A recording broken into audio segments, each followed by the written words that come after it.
Sunday, September 19. We've been reading and reflecting on a number of stories from the Gospels that show us how compassionate, loving, powerful Jesus is as he interacts with people, how accepting he is of all people, no matter who they were. And today we're going to read a story that seems to be a little different, at least the way this passage taken from the Gospel of Matthew portrays Jesus seems to be somewhat out of character. He behaves in ways that we don't expect him to. Sometimes we refer to people acting out of character. We may, for instance, see someone cast in a role in a movie that's very different from roles they previously had. So someone who is in a lot of comedies, for instance, suddenly has a serious role. It's something that catches us a little off guard. We're not used to seeing people in a role like that. Or sometimes musicians may expand their musical style and come out with an album that's very different from previous ones, a little out of character, you might say, takes some getting used to. We experience this in the people that we know and interact with on a daily basis, friends and family members or co-workers. Sometimes people who seemingly have it all together, are strong emotionally, can break down. We're not used to seeing them that way. Or people who may be relatively calm suddenly have a temper tantrum, an outburst that no one expects, out of character.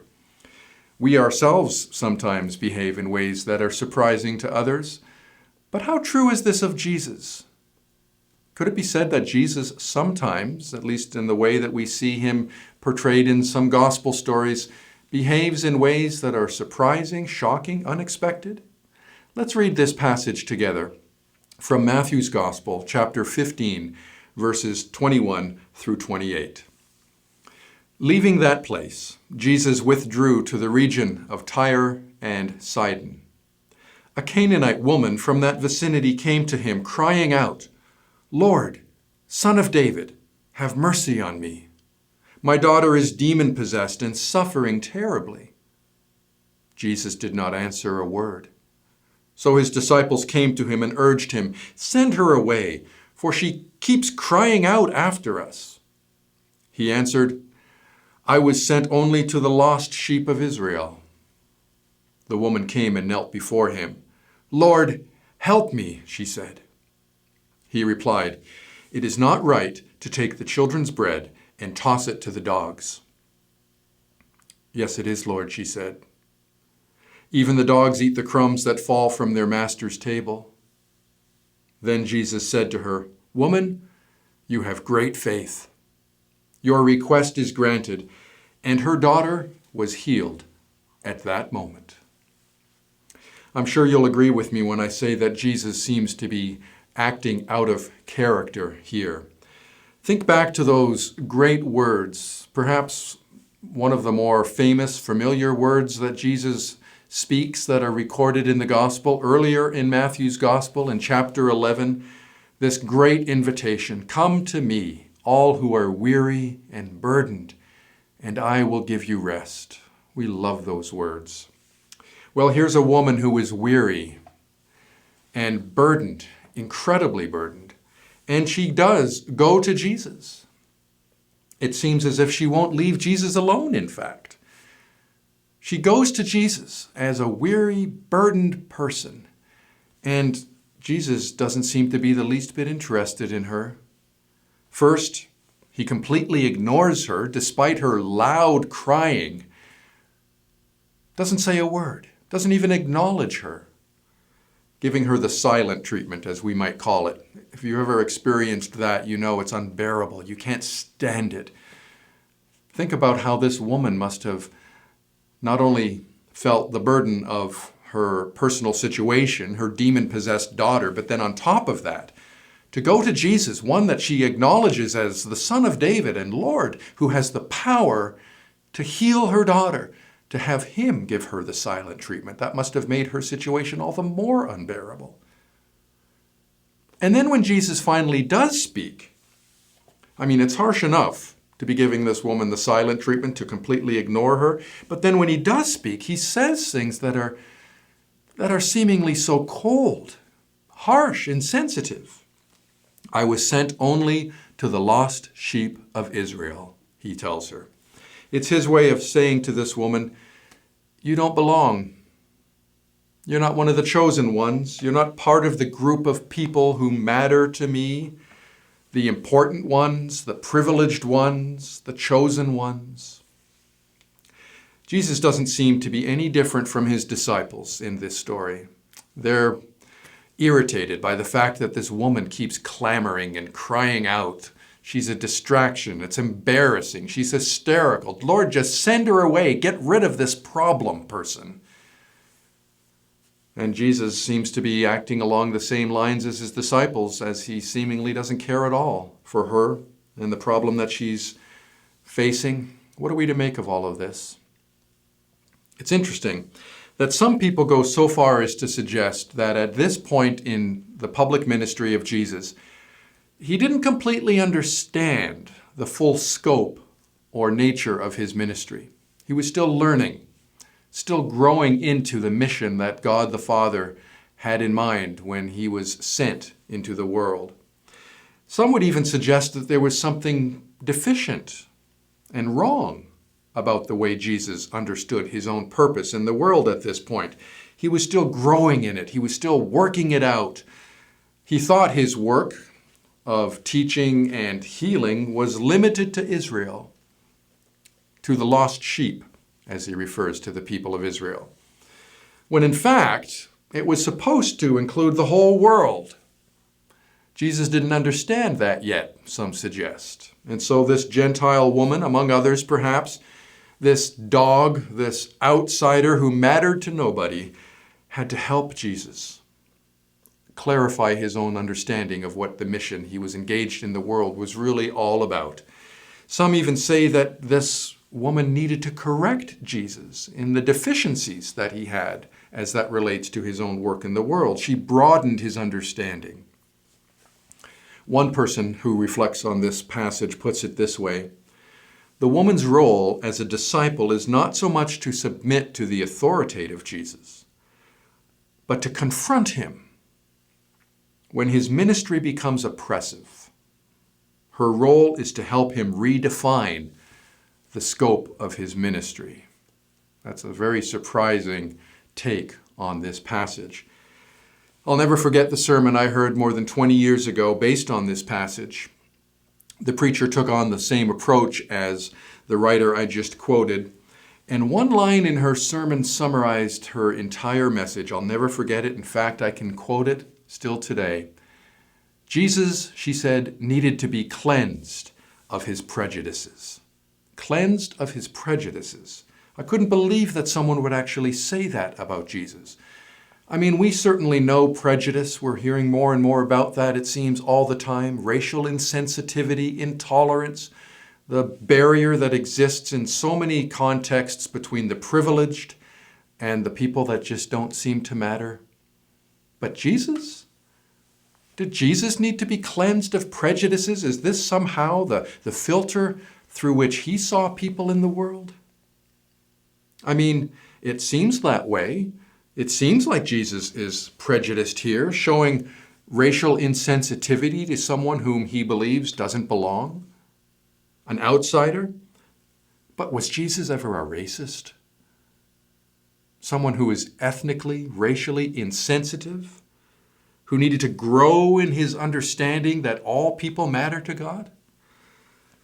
We certainly need to be cleansed of our prejudices. We need that. But Jesus? That claim cannot possibly be true. And here's why. I mean, you can look at this doctrinally and affirm that Jesus is the sinless Son of God. Racial insensitivity, racial bias, prejudice, that's all sin. It's the evidence of life in a broken world. Jesus, as the sinless Son of God, had none of that or any other sin. So you can look at it doctrinally, but you can look at it from a much simpler and straightforward plan. Just look at the Gospels. In fact, just look at the Gospel of Matthew, where Jesus engages with so-called outsiders in other situations besides this one. Gentiles, people who are ceremonially unclean, who are defiled, marginalized, unimportant. We read about this in the Gospels so often. And in fact, earlier in Matthew's Gospel, in chapter 8, Jesus heals the son, or the servant rather, of a Roman officer, a Roman, an outsider if ever there was one. Think too about how the Gospel of Matthew begins, in the birth narrative, where the Magi, only Matthew records this fascinating story of these pagan astrologers who travel a great distance to worship the King of Kings. Magi, pagan, Gentiles, there welcome to worship Jesus, the Lord of all nations. And then think about how Matthew ends. These are kind of like bookends to Matthew's gospel. We have the Magi worshiping Jesus in Matthew 2, and in Matthew 28, the final chapter, Jesus gives the Great Commission, whereby all disciples are commissioned to go into all the world, to all nations, to all people. So Jesus, in Matthew's gospel especially, is not someone who has any racial insensitivity or bias towards one particular group of people. I like how Andrew Wilson, who writes in an article in Christianity Today just from this past summer, in his reflections on this passage and the allegation that Jesus is racially insensitive, he writes these words: "It's implausible that Matthew, who opens with Gentile Magi worshiping the newborn king and finishes with a commission to go and make disciples of all nations, would include a story meant to portray Jesus as motivated by ethnic prejudice." And he's entirely right in that claim. It's not plausible. Jesus is not in any way someone who, like every one of us, struggles with racial insensitivity and bias. So what do we make of the story then? Perhaps a good way to understand what's going on here is to simply look at how the story ends. We all love happy endings, and this story certainly has a very happy ending for this woman, for her daughter who is cleansed, healed of that demon possession. What a great ending. How did we get there? Well, the focus is on faith. Her faith. Jesus commends this woman for having great faith. It invites us to reflect on what the nature of faith really is. I mean, wouldn't it be the greatest thing in all the world to know that Jesus would commend you or me as those who have great faith? Wouldn't we love to hear those words? What is great faith? Well, you could say it consists primarily of two things: a recognition of who we really are, and even more importantly, a recognition of who Jesus really is. It's interesting that in Matthew's gospel, there are only two people who are commended for having great faith, and they're both Gentiles. The Roman officer that I alluded to, we read about him in Matthew chapter 8, and this Gentile Canaanite woman, the only two acknowledged as having great faith in Matthew's gospel. The disciples are never commended for this. That ought to give us some pause, don't you think? Who are the people who would have great faith in the world today? Who would Jesus congratulate as being full of faith?